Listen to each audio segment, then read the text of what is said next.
Hi guys, good morning, good afternoon, good evening. Welcome to my next vlog. So kanina siya guys, balik na itong mga old photos o videos sa first travel together with Mrs. We're going to Cancun, Mexico. Thank you Lord. No, nanata sa tuang passenger seat. First thing to do, pray daw na guys, no? Patigantag mayong panahon. Sa kasta pa dong guys, kung sa itong buhaton guys, ang pogit na no? Para lang dagan na tas Holy Spirit. So, tagaantag maayong panahon. Successful lang itong mga lakkaman. So, kini siya, aerial view ni siya sa Edmonton. First flight pang good na mo. Hindi kami sa Caton Airport going to Edmonton.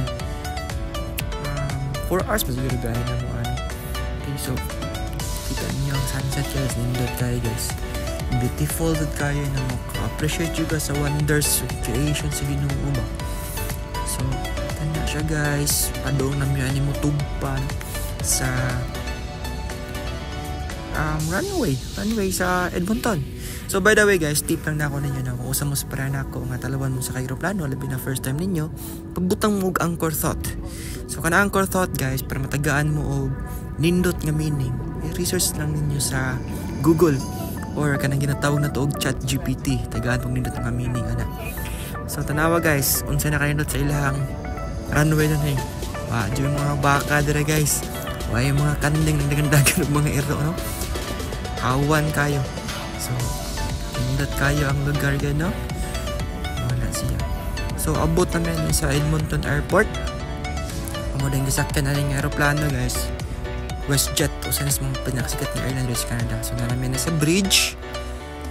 Okay. So tuyok nas mi sa ano, manager padong na ni sa waiting area para sa next flight going to Cancun.